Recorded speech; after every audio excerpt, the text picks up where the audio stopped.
ಕೋಲಾರ ನಗರದಲ್ಲಿ ರಾಶಿರಪ್ಪು ಹಾಗೂ ಕರ್ನಾಟಕ ರಾಜವಂಶ ಯುವ ಪಡೆ ವೇದಿಕೆ ವತಿಯಿಂದ ಅದ್ದೂರಿಯಾಗಿ ಪುನೀತ್ ರಾಜ್ಕುಮಾರ್ ಅವರ 50ನೇ ವರ್ಷದ ಹುಟ್ಟುಹಬ್ಬ ಆಚರಣೆ ಮಾಡಲಾಯಿತು.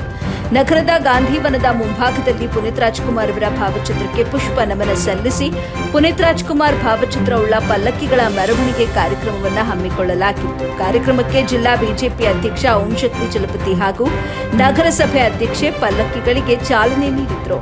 ಇನ್ನು ಪಲ್ಲಕ್ಕಿಗಳು ನಗರದ ಎಂಜಿ ರೋಡ್, ಚಂಪಾಕ್ ಸರ್ಕಲ್, ಶಾರದಾ ಚಿತ್ರಮಂದಿರ ರಸ್ತೆ, ಹೊಸ ಬಸ್ ನಿಲ್ದಾಣ, ಅಮ್ಮವಾರಿ ಪೇಟೆ, ಮೆಕ್ಕೆ ಸರ್ಕಲ್ ಮುಖಾಂತರ ಹಳೆ ಬಸ್ ನಿಲ್ದಾಣ ತಲುಪಿತು. ಹಳೆ ಬಸ್ ನಿಲ್ದಾಣದ ಬಳಿ ವೇದಿಕೆ ಕಾರ್ಯಕ್ರಮ ಮುಖಾಂತರ ನೆರೆದಿದ್ದ ನೂರಾರು ಅಪ್ಪು ಅಭಿಮಾನಿಗಳಿಗೆ ಅನ್ನ ಸಂತರ್ಪಣೆ ಕಾರ್ಯಕ್ರಮವನ್ನು ಏರ್ಪಡಿಸಲಾಗಿತ್ತು.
ಕುಮಾರಣ್ಣ 2 ಫೋಟೋ